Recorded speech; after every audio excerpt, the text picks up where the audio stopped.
everyone, welcome. Today we have another video where I just take the opportunity to show off all the little vintage bits I've gotten super cheap recently. Today I have a range of items. We've got some lovely 1970s clothing, we've got antique homewares and a particularly lovely 1960s piece. We've got it all. It's not the world's biggest haul, but I think we've got some really exciting bits. I think all the bits I've gotten this week have been particularly good, and this is literally stuff that I found in 1 week, and it was all super cheap. So let's not talk too much. Let me just dive in and show you all the bits and bobs I have found. Let's start off with clothes, and first up I have got a skirt. And this is a nice 1980s does 1950s like full circle skirt, and I really think you could be forgiven if you saw somebody wearing this thinking it was 1950s, because it is absolutely just quintessential full circle cottonness. It's got these cute big chunky buttons and like quite a subtle pastel print going on. I think these are like tulips just done in like big abstract fashion. It's got plenty of room there for lots and lots of petticoats. So yeah, it's going to fit in with all my 1950s stuff. It's got that, still got that 80s like pastel vibes to it. This one was originally made by St. Michael, who are Marks and Spencer's. I haven't tried it on yet, but I actually think it's going to fit perfectly. So I'll be a bit upset if it doesn't, but yeah, I think it's going to be literally the perfect size. It was £3.50 from the RSPCA charity shop, and yeah, I just think it's going to be a really cute summery one. Loving the pastel vibes, always love a good 1950s silhouette. So item number one, I think a little winner for the spring summer season. Now let's move on to like hardcore vintage. We've got a couple of nice 1970s maxi dresses, which I always love a 1970s maxi dress, particularly like big cotton prairie dresses. I think they're just divine. To start with, I have a it's kind of a prairie dress, like a simple version. It's just really plainly cut, Indian printed cotton. It's got kind of like an empire line at the top, and then one of these sort of staggered tiered skirts, which were all the rage. It's this nice Indian printed cotton, which people loved in the 70s, and I love finding them because it tends to be quite thick, nice fabric, which doesn't tend to get rips and holes, so it's really good for collecting vintage because it's usually in really good condition. So definitely good to have another nice maxi dress. This one's quite simple, it fits pretty well. It weirdly makes me look like I've got massive tits, which I have to say is not something that usually happens with dresses, but there we go. It's just got that tight cut on the top. But yeah, just a nice, cute, simple one, like I say, from like the mid-70s. Love it, love that whole kind of hippie, chic, prairie style. So very happy to find that one, and it was just £10 from the Mind charity shop, which if you've watched any of these videos, you know I buy far too much from them. But yeah, couldn't say no to that one. Next we have another beautiful 1970s piece, but sadly this one is not in quite as good condition, but I literally could not take it home. It is so beautiful. It's so sad that it's in a bad condition, but we're going to find a way to fix it. I'm determined. She's too beautiful. We're going to save her. It is this lovely like 1970s does 1930s dress. So it's got these little bat wings and all this beautiful coloured sort of rainbow trimming all along the top in the bust, on these big sleeves, and then again at the bottom with a lovely like frilled edge. It's not quite maxi, at least not on me. It comes to about my ankles. It's so beautiful. I do love it. Just look at that. How could I not take it home? It was very much doing that 1930s style, which is all the rage in the 70s. I know it's 70s and not 1930s because it has a zip, which would be highly unusual in the 30s, and they definitely wouldn't have one like this. But the style of it is very 1930s. Now sadly, the poor little darling has at some point encountered moths. Moths are the devil, we all know it, and sadly they have eaten away in lots of spaces. So the worst patch is Here, this is the waistband. We've got lots of rough little holes there. And then again on the back, it's got this beautiful sort of draped back, but hidden amongst the drapes is this massive, great big hole, which somebody has tried to patch, but not very successfully, so it's just like a rough little hole, which is super sad, but I'm determined that there must be a way to save her. My thought at the moment is what I could do is get some more just plain black fabric like this and make like a really wide belt. And when I say make a belt, I literally mean get the fabric, have it so it just drapes really long, just basically tie a bow in the back, and have that long enough that it comes down the back and hopefully covers some of that damage as well. That's my plan at the moment, but I don't know if I should try and instead patch it, if that would make it more secure. I think the most secure way would be really ugly, so I don't know. If there's anybody out there who is a seamstress or a vintage lover who has any ideas of the best way to repair moth holes in beautiful chiffon fabric like this, let me know. But at the moment I'm thinking the belt is going to be the best way because it'll be least invasive and it should cover most of the damage. But yeah, so that's very sad that she got attacked by moths. She has actually just come out of the freezer because moths, you do not want getting into your wardrobe, especially if your wardrobe is full of vintage bits and bobs. And what they'll actually do in museums with vintage clothing, antique clothing, is freeze it, wrap it up and freeze it. Domestic freezers are not generally set to the perfect moth killing temperature, but sticking any vintage that you think might be infected with moths in the freezer is kind of the best thing you can do. Basically what it does is it just freezes and kills any little larvae which might be hidden in the clothing. So yeah, domestic freezer may not kill 100% of them, but it is kind of your best option to just wrap them up and freeze them. So she's just come out the freezer and now we just have to figure out how to save her because I just think she's too beautiful to let go to waste. And she was £15, which was quite expensive for one in quite a bad state of repair, but she's just too beautiful. So we'll forgive the £15, and she was from the Emmaus charity shop. Again, who always have amazing vintage bits. So yes, let me know if you've got any thoughts about the best way to rescue this darling, but we will find a way and I will be floating about in her this summer. I am determined.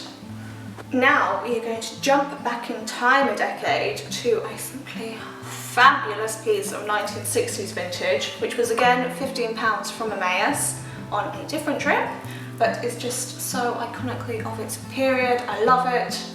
It is this beautiful like rain cape poncho tent thing, which doesn't sound that fabulous, but trust me it is.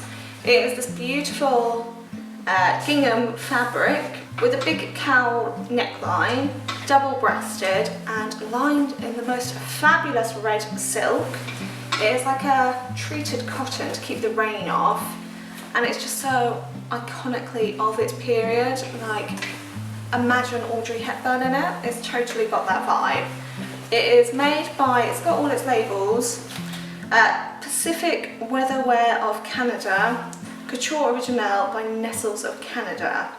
Now, I googled these and I couldn't find them. My assumption is that Nestles is like a department store. I don't know. If anybody's from Canada, maybe you've heard of them and you can let me know, but I couldn't find much information about them. But I can imagine that this would have been like pretty pricey in its time. It's definitely got that high fashion style to it. These big kind of swing capes and coats started being fashionable sort of in the 50s. This is definitely a slightly later 1960s one because it's got some nylon in the mix, which is what helps it keep the rain off. But I just think it's so fabulous. For the first time ever, I'm wishing for the rain to come back. The sun has only just come out in England, but the rain's got to come back for me just so I can float about in this. It's so beautiful, it's got pockets, it's just, yeah, just iconically 1960s fabulous chic. Okay, let's move on to, I've got a couple of genuine antique homewares to show you. And first up I have a very beautiful, genuine French Art Nouveau little candlestick holder. Now I technically didn't pay for this one. Technically my mummy bought it, but I was really jealous when she found it and then I stole it. But it's not stealing if it's from your mum, is it? Technically no.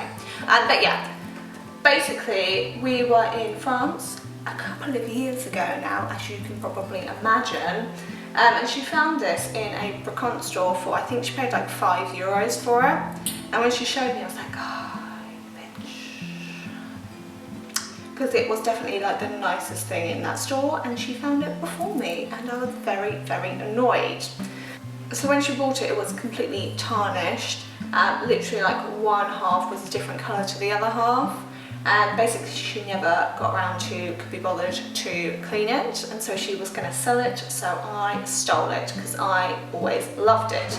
I've already given it one clean. I'll insert a picture of before and after so you can get an idea of how much gunk I've already gotten off it. It does need one more good scrubbing to bring it up to, I reckon you can make it look brand new again. All I used was bicarb of soda and vinegar, and that is how much tarnish I managed to get off. So it's going to look absolutely beautiful if I give it another clean, but I'm lazy. But yeah, it's just such classic Art Nouveau style. The more tarnish I got off, the more you can see all these little vines and berries everywhere. I'm honestly surprised I didn't find any maker's marks anywhere on it, because it feels like it should have been made by somebody important, you know. There were lots of Art Nouveau metal workers who are pretty famous because they were doing such kind of beautiful, delicate styles. But it sounds like no maker's marks, but it's really intricately done. You can see like every vein on the leaves and things. I just think it's so beautiful.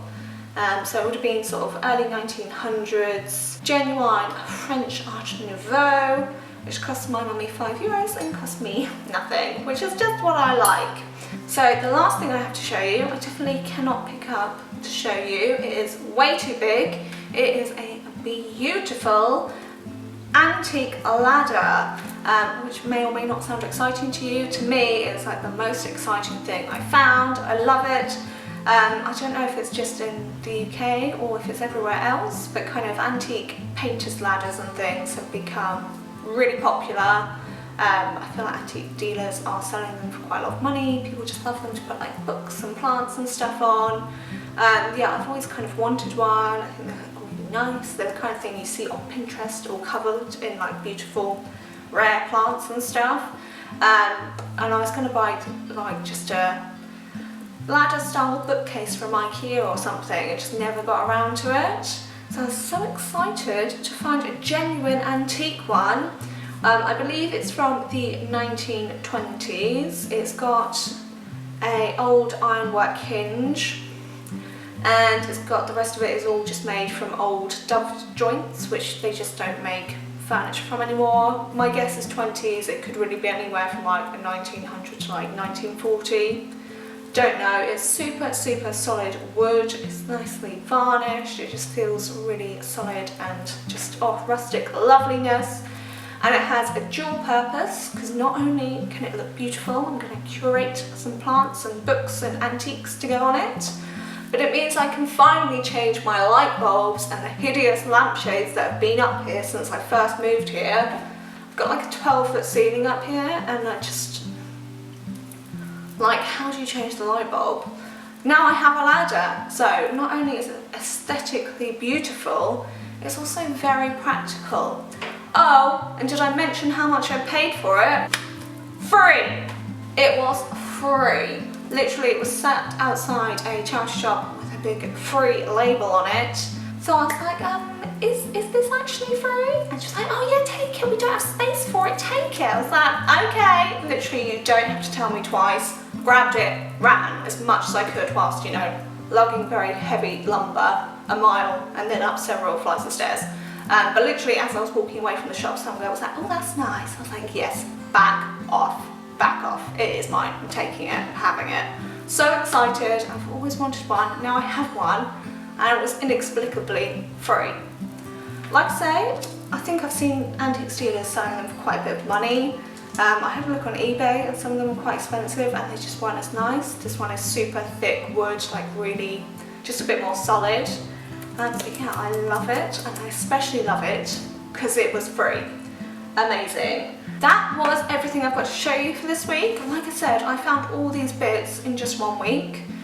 So there's not like hundreds of different bits to show you, but I think for 1 week that's pretty good going. We've got some nice stuff to find, and it was all pretty cheap. What have I spent in total?